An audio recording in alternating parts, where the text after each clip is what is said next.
Radyo Kapala Local News. Ni padayag sa bugos sa suporta ang local government unit sa USAM misubo sa kanunay asan sa USAM sa administration ni Mayor Sam Norman Go Fuentes alang sa measles rubella supplemental immunization activity nga nagatumong nga mabanalip ang mga kabataan batok sa seryoso o mapugngan ang mga sakit sama sa tipdas o rubella.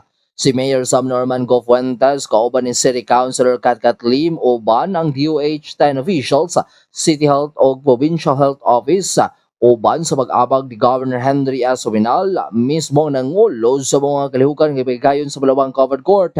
Isip magpakita sa ligo ng suporta sa lokal mga gamahanan sa mga programa sa panglawas alang sa kabataan. Giba sa ugda sa LGU nga ang bakuna usa ka lig-on og luwas og epektibo nga paagi aron nga malikayan ang outbreak sa mga sakit nga delikado sa kahimtang sa bata labi na sa mga wala pa na bakunahan o kulang ang proteksyon.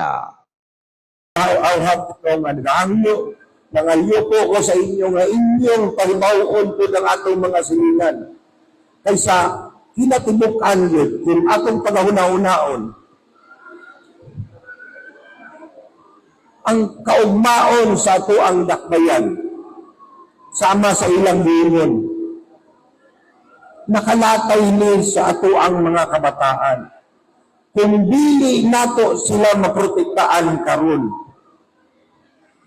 ugma niini, wala na tay pag-asa na mapadayon na ang misamis nun or usamis nun sama sa misamis nun magpulong kunsa malinawon, malambuon, ug malikayon.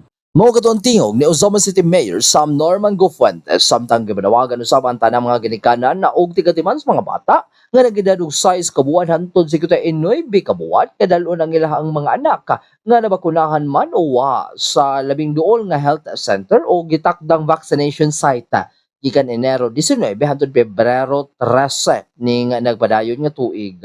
Aniyan tibig og bahin sa pamahayag ni Dr. Grace Enon ang Chief Local Health Support Division sa DOH Region 10. Marcia, sa ngalan pa lang supplemental, dungag siya.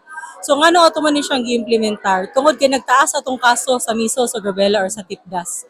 So nakita nato nga kadaghan ang mga kaso nato, atong response is maghatag ta og dungag nga bakuna.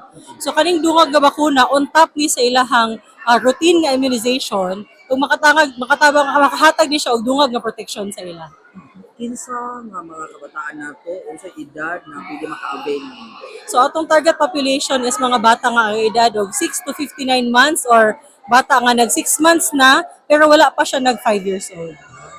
Mao katong tingog ni DOH Region 10 Local Health Support Chief Dr. Enon atol sa gidabi sa mga Sakops Media.